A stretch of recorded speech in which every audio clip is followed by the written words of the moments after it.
అస్మద్గురుభ్యో నమః. శ్రీమాత్రే నమః. మీకు నిన్నటి వీడియోలో చెప్పాను లలితా సహస్రనామాలు చేస్తున్నటువంటి అద్భుతమైనవి రియల్ లైఫ్‌లో జరుగుతున్నవి. మరి మీరు అడగొచ్చు, మేము సంవత్సరాల తరబడి చదువుతున్నామండి, మాకు ఎందుకు ఇలాంటి అద్భుతాలు మా జీవితాలలో ఎందుకు జరగట్లేదు అని.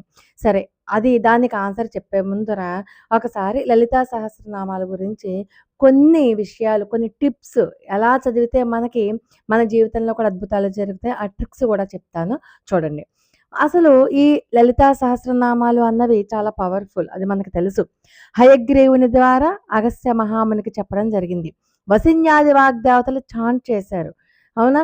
వాళ్ళ ద్వారా మనం ఈ అద్భుతమైన బీజాక్షరాలతో కూడినటువంటి మంత్రాలు, మంత్రరూపంగా చదివినా, మంత్రాలలో చదవలేకపోయినా కనీసం శ్లోకంగా చదివినా కూడా అద్భుతమైన, మీరు ఎలా పట్టుకోండి అద్భుతమైన ఫలితాన్ని ఇస్తుంది. అది ఒక నిప్పు లాంటిది అన్నమాట.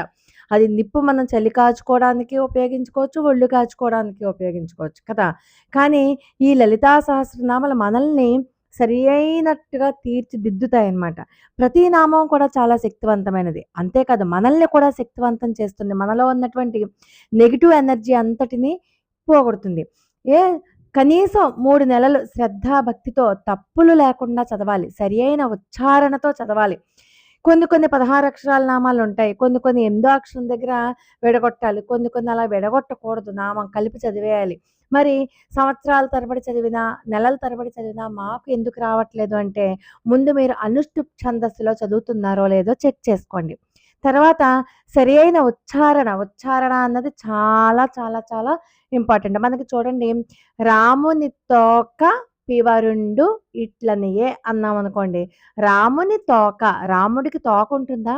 కాదు. అసలు ఏంటి అక్కడ వాక్యం? రామునితో కపివరుండిట్లనియే. కపివరుడు అంటే ఆంజనేయ స్వామి అని. చూసారా, ఒక్క కా అనే అక్షరం తోపక్కన చేరేసరికి తోక అయిపోయింది. అవే అక్షరాలు కానీ చదవడంలో అటు ఇటు మారేసరికి అర్థమే మారిపోయింది. అలా మారిపోతుంది లలితా సహస్రనామం కూడా. అందుకని అనుష్టుప్ ఛందస్సును ఫాలో అవ్వాలి, అనుష్టుప్ ఛందస్సులోనే చదవాలి.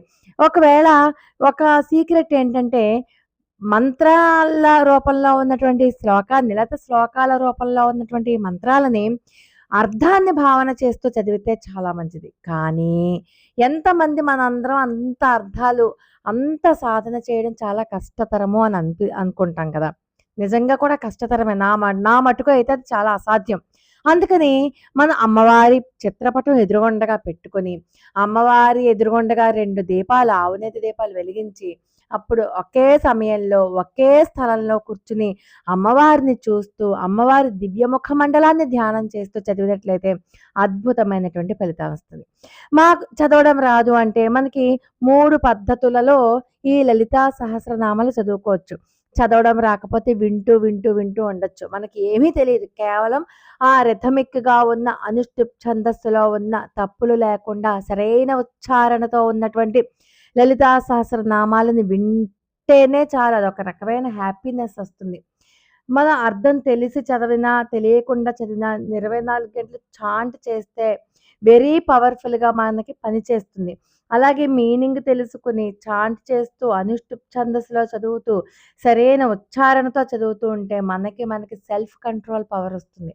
అన్ని రకాలుగా కూడా లలితా సహస్రనామం మనల్ని తీర్చిదిద్దుతుంది. దీనికి ఎన్నో సైంటిఫిక్ రీజన్స్ ఉన్నాయి. మీరు కావాలంటే ఆన్లైన్లో సెర్చ్ చేసుకోవచ్చు.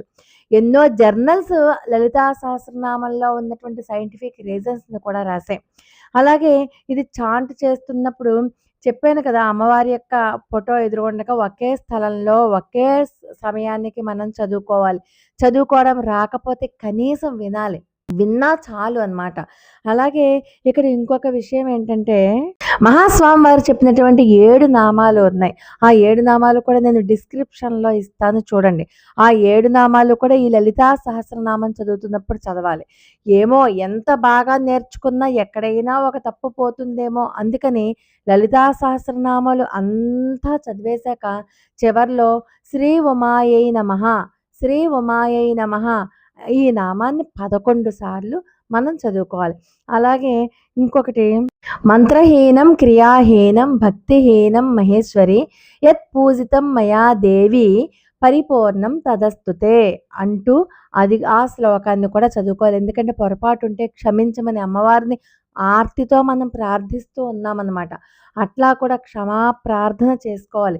ఒక సంకల్పం, ఒక దృఢమైన సంకల్పం, నాకు ఈ పని ఇన్ని రోజుల్లో కావాలి, నేను ఈ 3 నెలల్లో ఖచ్చితంగా చదువుతాను. మీరు సంకల్పం పెట్టుకోండి. సంకల్పం పెట్టుకుంటే ఖచ్చితంగా అంటే ఖచ్చితంగా మీ జీవితంలో మార్పు వచ్చి తీరుతుంది. నేను మీకు ఇప్పుడు చెప్పినటువంటి సంఘటనలే ఉదాహరణ. మనల్ని ఒక అమోఘ ఉపద్రవం నుంచి బయట పడేస్తుందనమాట లలితా సహస్రనామం. మన కర్మల్ని తగ్గిస్తుంది. మన చెడు కర్మలను పోగొడుతుంది.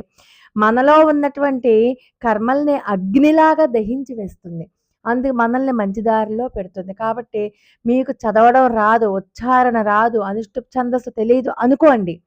సపోజ్ అనుకుంటే అప్పుడు వినండి. కనీసం వినడం వచ్చు కదా! వినగా, వినగా, వినగా మనలో ఒక కోరిక అగ్నిలా పుడుతుంది.